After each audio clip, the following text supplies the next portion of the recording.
नमस्कार विद्यार्थियों। आज अपन आचार्य धनंजय के दूसरे प्रकाश के अंतिम कुछ कारिकाओं को पढ़ रहे हैं।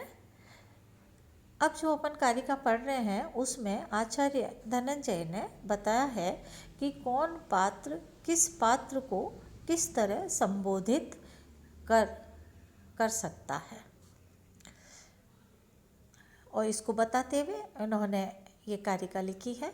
भगवंतो वरैर्वाच्या विद्वत् देवर्षि लिंगिनः विप्रमात्माग्रजाश्चार्या नटीसूत्रभृतौ मिथः। वरै उत्तम पात्रों के द्वारा, वरै उत्तम पात्रों के श्रेष्ठ पात्रों के द्वारा, विद्वत् विद्वानों, देवर्षि देवर्षि तथा लिंगिनः तपस्वी पात्र, भगवंत भगवन इस तरह संबोधित किया जाना चाहिए।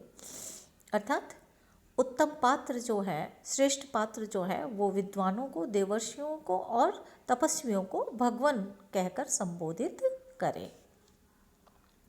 विप्र अमात्य अग्रज, अग्रज गुरुजन या बड़े भाई है ना। विप्र ब्राह्मण, अमात्य मंत्रियों और गुरुजन या बड़े भाई को वे कौन, श्रेष्ठ या उत्तम पात्र, आर्य इस तरह संबोधित करे।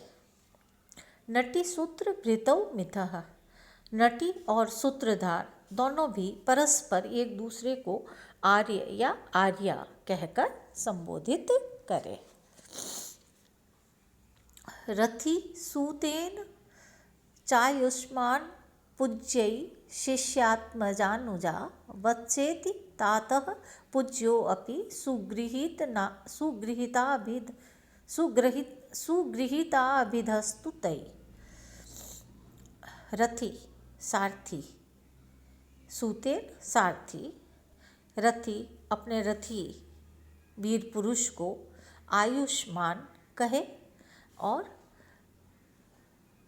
पूज्य लोगों के द्वारा शिष्य, आत्मज और अनुज अर्थात छोटे भाई आदि को भी आयुष्मान इस तरह संबोधन करे। अर्थात सारथी अपने रथी को,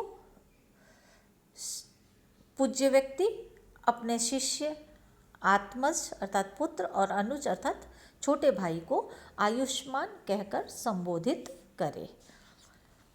अथवा वत्स इति तातः, अथवा वो वत्स और तात कहे।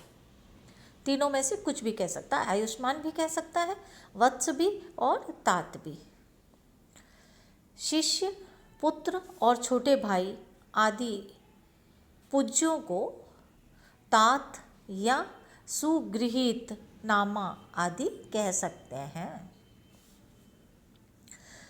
भावो अनुगेन सूत्री च मार्ष्यत्येन सोऽपि च। अब कह रहे पारिपार्श्विक सूत्रधार को, सूत्रधार को भाव अनुगेन, अनुगेन का मतलब है पारिपार्श्विक के द्वारा, सूत्रधार को भाव कहे, और सूत्रधार पारिपार्श्विक को मार्श नाम से संबोधित करे।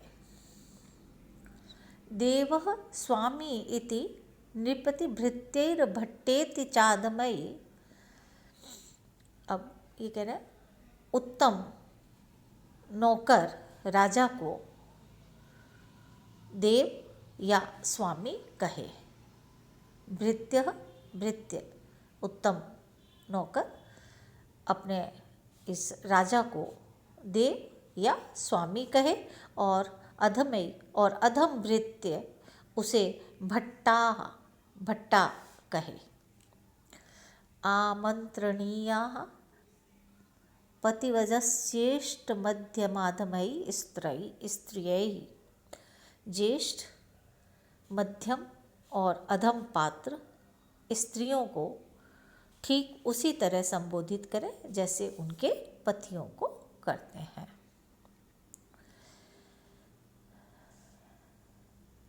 विद्वानों, देवताओं, आदि की स्त्रियों को देवर आदि उनके पति के अनुरूप संबोधित करे, जैसे ऋषि पत्नियों, तपस्वियों या देवियों को भगवती कहे और ब्राह्मणियों या पूज्य स्त्रियों को आर्य कहे। अब स्त्रियों के संबोधन में जो विशेषता पाई जाती है उसका उल्लेख करते हुए आचार्य धनंजय कह रहे हैं, समाहेलेति प्रेष्या च हंजे वेश्यांजुका तथा कुटिन्यै अम्बे त्वनगतै पूज्या वा जरति जनै विदूषकेण भवति राज्ञी चेटी इति शब्द्यते।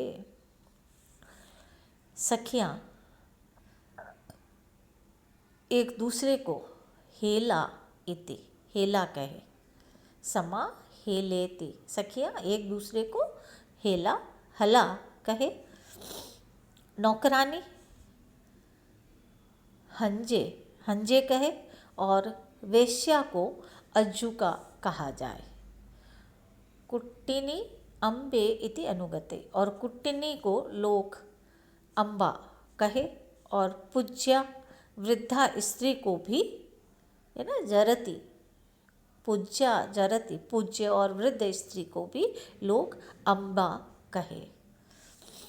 विदूषकेन, विदूषक को, राज्ञी रानी या चेटी सेविका दोनों को भवती शब्द से संबोधित करे। तो ये अपना द्वितीय प्रकाश समाप्त हो गया है। आपका ये 10 रूपक जो है आपके पाठ्यक्रम में प्रथम प्रकाश और द्वितीय प्रकाश था। ये प्रथम और द्वितीय प्रकाश आज अपना यहीं समाप्त होता है। इसके आगे अपन आगे की जो पाठ्यक्रम में निर्धारित जो भी पुस्तक है उसको देखेंगे।